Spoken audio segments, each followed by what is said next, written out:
Hello friends, this is your Paladin guide on how to do the Retri Paladin challenge in the Mage Tower.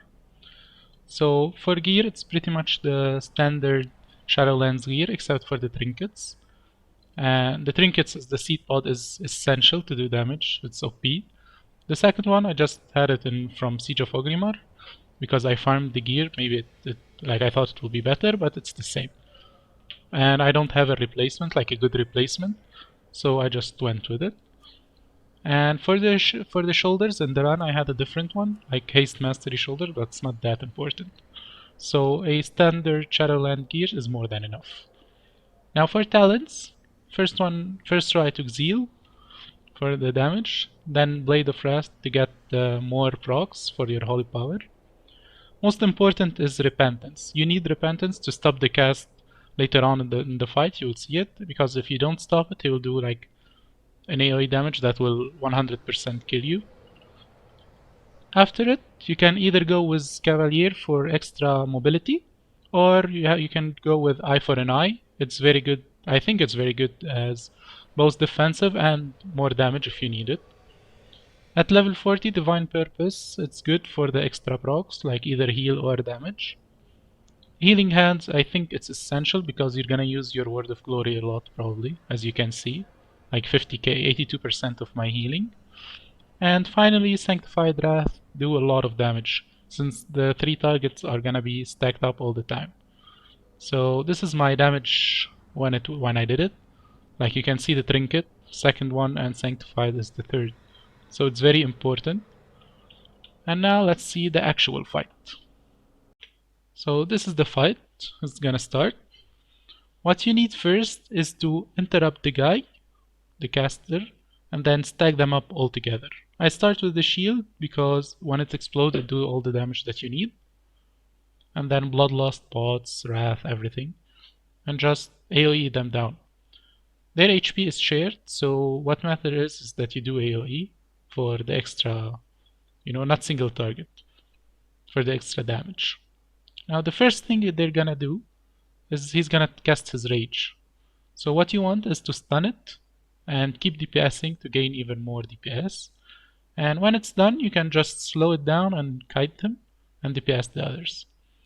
Those gold orbs that go through, they can heal you. Now, this fight, as I said first, like it's a very DPS check, and second, it's a mechanic check. The mechanics are scripted, so they are always the same, right? So first you get Rage, then Runes, then another set of Runes, and now he's gonna cast his AoE spell. As soon as you see like this chaos thing going for it, you can just stop it.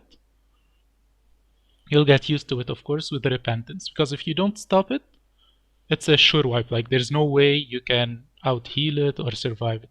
Even with Divine Shield, like it lasts for like 20 seconds, I think, or so.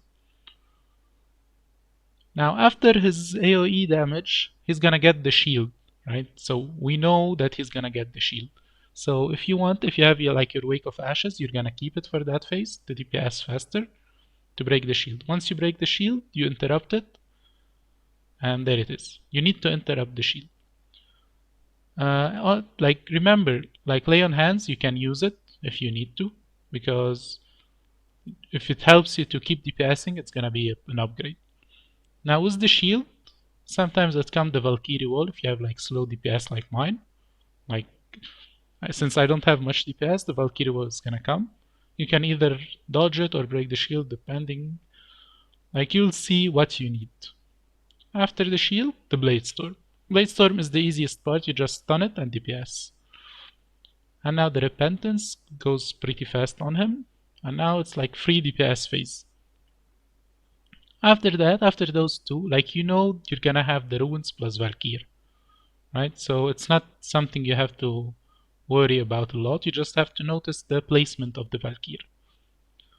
One thing about the runes is there is like a small rune, medium rune, and then large rune. So you have to be extra careful which one you take first and which one you take second and third. So here, he's gonna cast the shield again. You also destroy it. For the shield, to be honest with you, I'm not really sure if it's gonna, if you do single target or AoE, which one is better. Honestly, I felt like it was the same doing it. I didn't see any difference, so I was just random spelling. Very close. Don't be noobs like me. And seed pot. Seed pot, it's very important to use it on cooldown on all three because you need all the damage you can get. Like first and foremost, this is a DPS check fight. After a while, they're gonna enrage and there's no way you can survive it. Now this is another set of runes. I think here they cast 3 runes. And during one of them, there's gonna be like runes and Valkyr War. And at the same time later, he's gonna rage on you. I think he's in rage already. And here it is. You take it like it's always, if you take the Cavalier talent, always try to keep one proc with you since it's important. Here is probably the hardest phase. You have your Bladestorm and you have your shield you have to stop.